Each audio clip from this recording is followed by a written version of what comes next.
Dear students, یہ 16ویں week کی تیسری ویڈیو ہے اور اس کے اندر ہم اسلامی معاشی نظام کے اہم اداروں پر گفتگو کریں گے۔ پچھلی ویڈیو میں ہم نے اسلام اور دیگر معاشی نظاموں کا ہلکا سا موازنہ کیا۔ مزید سمجھنے کے لیے آپ لوگوں کو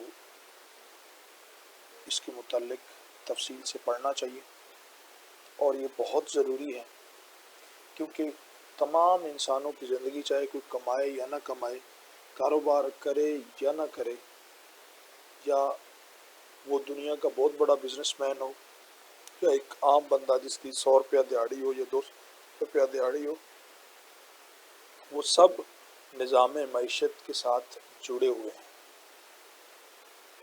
اور مضبوط نظام معیشت ہی مضبوط حکومت اور مضبوط زندگی کا باعث ہوتا ہے۔ اسلام کے اندر معاشی نظام کو بڑی بنیادی اہمیت حاصل ہے، اور اسلام کا معاشی نظام پہلی بات محنت پر قائم ہے۔ قرآن کریم ایک حدیث کے الفاظ ہیں الکاسب حبیب اللہ، کہ محنت کرنے والا، کام کرنے والا، رزق حلال کمانے والا اللہ کا دوست ہے۔ پھر اسلامی نظام حکومت کے اندر، اسلامی نظام معیشت میں دوسروں کے مال کو ناحق کھانے سے منع فرمایا گیا۔ قرآن کریم میں ارشاد ہے لا تاکلوا اموالکم بالباطل، اے لوگو دوسروں کے مال غلط طریقے سے نہ کھاؤ۔ جھوٹ، رشوت، یتیموں کا مال کھا جانا، دوسروں کے اموال پر قبضہ کر لینا، اسلام میں اس کی ہرگز گنجائش نہیں ہے۔ پھر اسلام کے اندر زکوٰۃ کا ایک نظام ہے کہ انسانوں کو، مسلمانوں کو جو آمدن حاصل ہوتی ہے صحیح ذرائع آمدن سے، اگر مال ضرورت سے زائد ہو اور 1 سال تک وہ موجود رہے تو اس پر زکوٰۃ فرض ہے۔ زکوٰۃ بنیادی طور پر اللہ کی طرف سے قائم کردہ ایک ٹیکس سمجھ لیں، ایک فریضہ سمجھ لیں، جس میں پوری دولت کا 2.5% جو ہے وہ اللہ کے راستے پر خرچ کرنا ہوتا ہے، اور اس کے اندر انما الصدقات للفقراء والمساکین وابن السبیل والسائلین، وہ جتنے مصارف زکوٰۃ ہیں وہ بیان کر دیے گئے۔ زکوٰۃ کے اندر جو آمدن ہے وہ صاحب نصاب کو حساب کر کے خود کسی یتیم مسکین کو دینی پڑتی ہے اور اس کو مالک بنانا پڑتا ہے۔ صرف چیک نہیں دے دینا، صرف وعدہ نہیں کرنا ہوتا، بلکہ آپ نے بعین ہی وہ چیز اٹھانی ہے اور وہ یتیموں اور مسکینوں تک خود پہنچا کے آنی ہے، ان کو ہینڈ اوور کرنی ہے تاکہ وہ اس کا فوری فائدہ اٹھائیں۔ اس کی بے شمار تشریحات موجود ہیں، پورا نظام ہے، اور اس میں حکومت جو ہے اس پر ذمہ داری عائد ہے کہ وہ زکوٰۃ کے نظام کو بہتر کرے، اس کی جو کلیکشن ہے اس کا نظام بہتر کرے۔ عشر اسی طرح وہ جو زراعت کے اوپر زکوٰۃ ہے اس کو آپ عشر کہہ سکتے ہیں۔ خمس، یہ جب اسلامی حکومت ہوتی ہے تو جہاد ہوتا ہے، تو اگر کوئی علاقہ بغیر لڑائی کے فتح ہو جائے تو اس کے اندر جو ہے وہ اس کا 5واں حصہ حضور نبی کریم صلی اللہ علیہ وسلم اور اہل بیت کے لیے مخصوص ہوتا ہے۔ خراج ایک قسم کا ٹیکس ہوتا ہے جو کہ حکومت جو ہے وہ دیگر جو غیر مسلم حکومتیں ہیں ان سے وصول کرتی ہے۔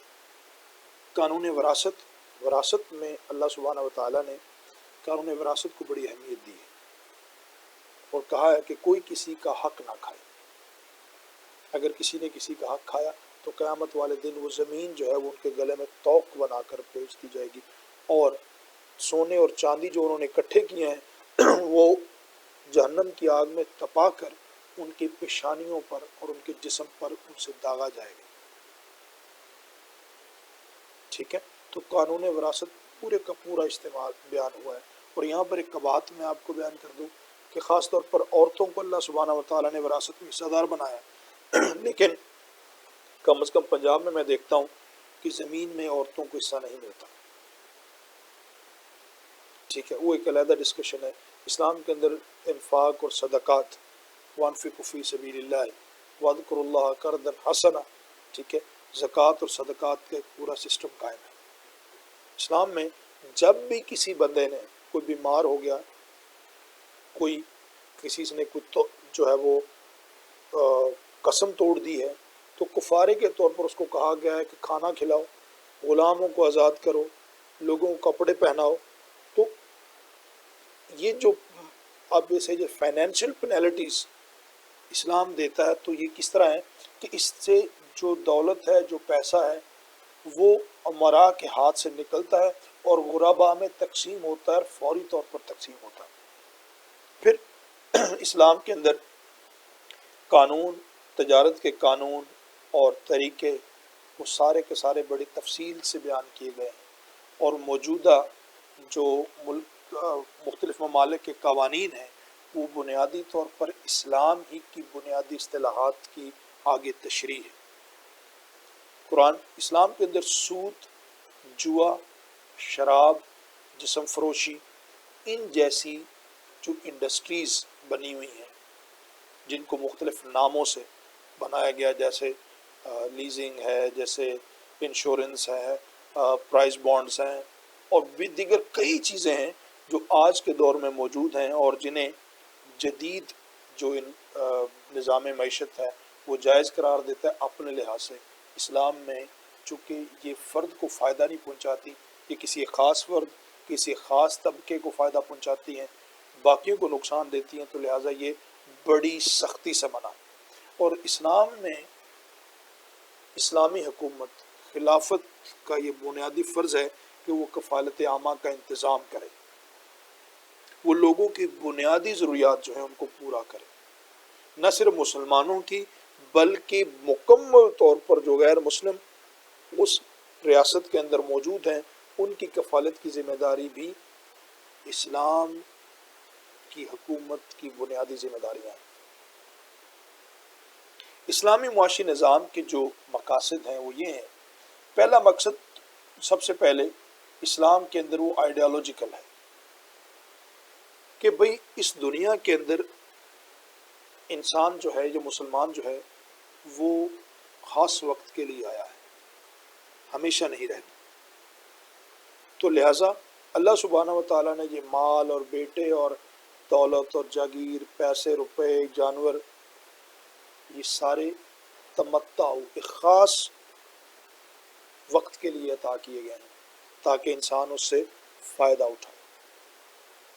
اور پھر ساتھ یہ بھی کہا کہ ہم تم سے یہ لے بھی سکتے ہیں. وَلَنَبْلُوَنَّكُمْ بِشَيْءٍ مِّنَ الْخَوْفِ وَالْجُوعِ وَنَقْصٍ مِّنَ الْأَمْوَالِ وَالثَّمَرَاتِ. کیا لوگوں ہم تم کو آزمائیں گے خوف سے، بھوک سے، پیاس سے، مالوں کی کمی سے.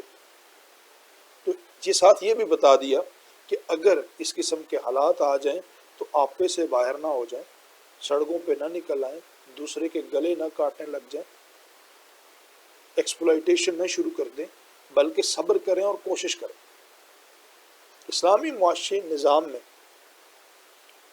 دولت کو جمع کرنے سے منع فرمایا گیا. حاصل کرنے سے منع نہیں فرمایا، جمع کرنے سے منع فرمایا.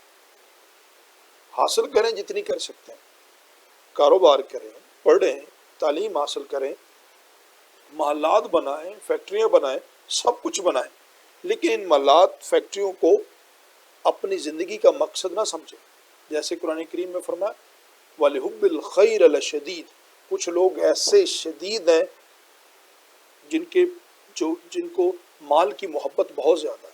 ایک جگہ فرمایا مفہوم ایسا ہے کہ یہ پیسے گنتے ہیں تو انہیں ایسے لگتا ہے جیسے ان کی زندگی بڑھ رہی ہو. اور یہ ایسے لوگ ہیں الہاکم التکاثر حتی زرتم المقابر، یہ مر تو جاتے ہیں لیکن پیسے کی محبت نہیں چھوڑتے. بنیادی طور پر اسلام کے اندر معیشت کے مختلف چیزوں کو اختیار کرنا فکر و فاقہ سے نجات کے لیے ہے کہ انسان کے پاس اتنی روزی روٹی ہو کہ وہ بڑے سکون سے زندگی گزار لے اور اللہ سبحانہ و تعالیٰ کی عبادت کو بہتر طور پر کر لے۔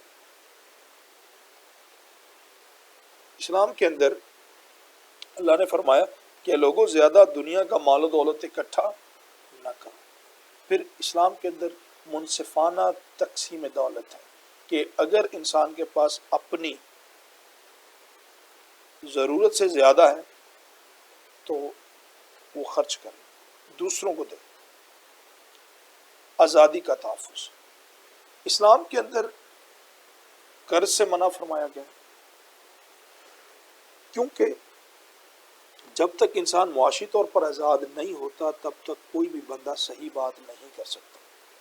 تو کھانا پینا چونکہ بنیادی ضرورت ہے، تو لہٰذا جب کسی کو غلامی میں جکڑنا ہوتا ہے تو ان کی معیشت کو کنٹرول کیا جاتا ہے، ان کے کھانے پینے کو کنٹرول کیا جاتا ہے، ان کے کاروبار کو کنٹرول کیا جاتا ہے، ان سے وہ چیزیں مختلف ہیلے بہانے سے لے لی جاتی ہیں جن سے وہ کہہ سکیں گے ہاں ہم آزاد ہیں۔ یہ آپ بالکل سمجھ لیں، جیسے کہ فرعون نے کہا تھا انا ربکم الاعلی، جب اس نے وہ سارے ریسورسز کنٹرول کر لی تب اس نے یہ کہا۔ یہ بات اس نے کسی اور ملک کے لیے کیوں نہیں کہی؟ کیونکہ کسی اور پر اس کا اختیار نہیں تھا، جن پر اختیار تھا وہ ان کا رب بن گیا۔ آج مثال کے طور پر انڈیا کے اندر آج کے دور میں بہت بڑا ایک سول پروٹیسٹ چل رہا ہے سکھوں کا۔ وہ کس بات پر ہے کہ سکھ جو ہمیشہ ہندوستان کے لیے لڑتے رہے، پاکستان کو بھی انہوں نے خاصا نقصان پہنچایا، تو کس بنیاد پر وہ آج وہ اپنی حکومت کے خلاف کھڑے ہیں؟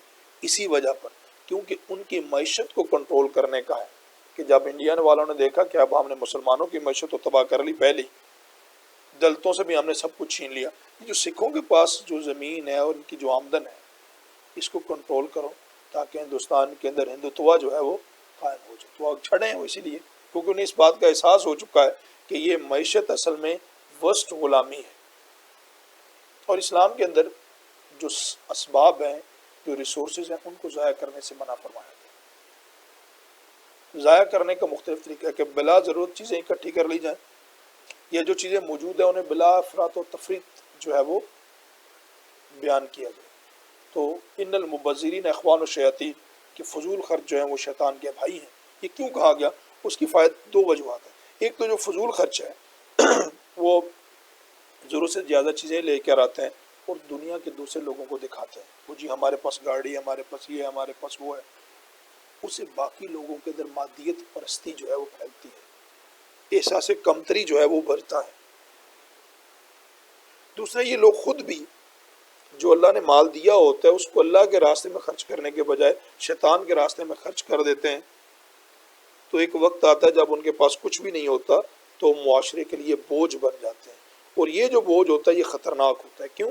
کہ ان کو فضول خرچی کی عادت پڑی ہوتی ہے، اور پھر معاشرے کے اندر یہ جو خباثتیں پیدا کرتے ہیں وہ بیان سے باہر ہوتی ہے۔